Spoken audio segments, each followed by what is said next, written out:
Hello everyone and welcome back to my channel, Shelly's Millions. In today's video, I want to talk about the message that some PUA unemployment claimants received requesting income verification. So if that's something that you need to know about, make sure to stick around and watch this video. If I could please ask everybody to take a moment and like, comment, and subscribe, hit the notification bell. It really helps out my channel and I appreciate it. So the first question I'm getting a lot of is, did everybody receive the request to upload income verification? And no, they didn't.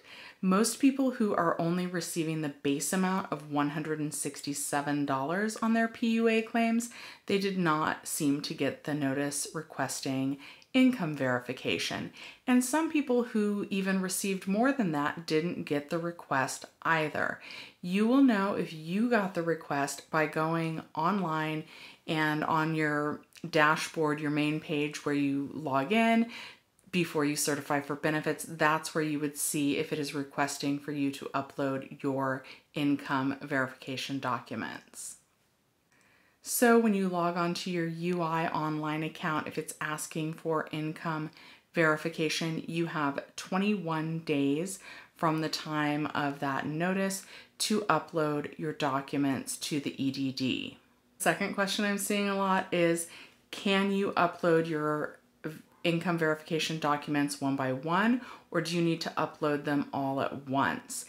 So you do need to upload your documents all at once, so make sure that you have those all ready before you start uploading, because once you upload and you log out of that screen, the button to upload your income verification disappears and you can't access that again. So you definitely make sure that you have everything together before you start this process. Of course, I'll link in the description down below the acceptable documents, but here is what they are. A federal tax return, IRS Form 1040, Schedule C or F. State tax return, California Form 540. A W-2, paycheck stubs, payroll history, bank receipts, business records, contracts, invoices and corresponding documents, any other documents to prove your 2019 income. And then the next question is, can I just submit my 1099? And the answer according to the EDD website is, for self-employment, the documents must show your net income. Tax documents such as the IRS 1040 and an associated Schedule C are preferred. Note, IRS Form 1099 MISC is not an acceptable income document, and that's because that only shows your gross earnings and not your net earnings. What if I don't have any income documents? On UI Online, select No to the question, do you have documents to upload? If you receive the notice in the mail, write No Income Documents for 2019 above the signature line before you sign, date, and mail the notice back to the EDD. After receiving your response, we will review your claim and make a decision regarding your award amount. We will contact you if there are any changes to your weekly benefit amount. What if the EDD helped you with your unemployment claim and a representative told you to use gross income? Unfortunately, that is still going to result in an overpayment, but it shouldn't be considered fraud, which would result in extra penalties. How much did I need to make in order to qualify for the $450 amount on a PUA claim?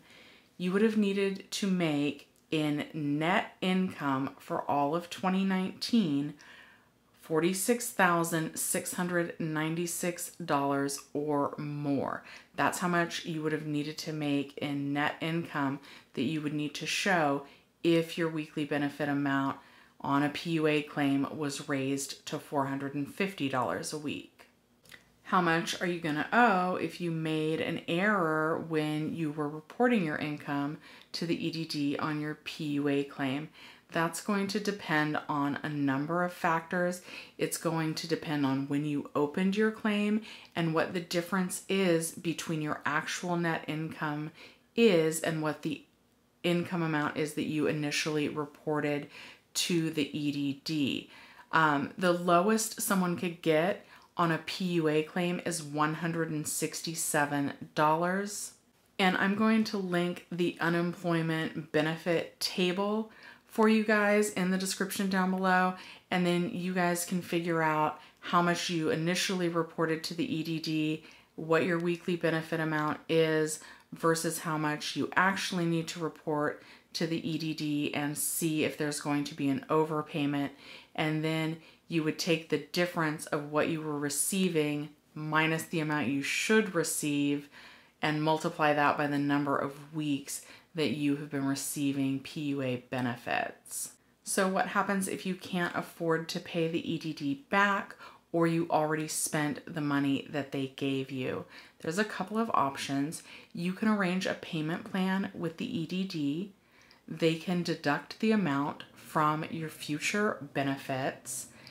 They can actually withhold any tax refund that you might be due, and they could garnish any future wages from a future employer. So unfortunately, as things stand, you are on the hook for any overpayment that you owe the EDD. Can the EDD really make you pay back the overpayment when it was them that gave you bad information? Unfortunately, how the CARES Act was written in terms of PUA benefits, a state is not allowed to waive PUA overpayments. Now, according to a Wall Street Journal article that I found that I will also link in the description down below, if the HEROES Act were to pass, which is the one that the House and the Democrats were pushing all those months ago, that actually did have an option to waive overpayments on PUA claims. So it is still possible that Congress will come to some sort of agreement and pass a bill that would allow states to forgive the overpayments. But right now, that is not a possibility. There also is a petition that I will link to down below on change.org urging government officials to allow states to waive the overpayment. So I would suggest signing that petition if you are affected by this, as well as calling your state and local government officials, letting them know how much this is hurting you. All right, everyone, let me know in the comments down below if you have any other questions regarding income verification on your PUA claims here in California. If you still have more questions, I go live every Sunday at 11 a.m. Pacific Standard Time. This week, I'm also going live Tuesday, November 24th at 7 p.m. And at some point, I'm going to go live on Thanksgiving Day for those of you who may be alone or just want to check in with me and my family on Thanksgiving Day. Please stay safe, everybody. Thank you so much for watching Shelly's Millions. I'll see you next time.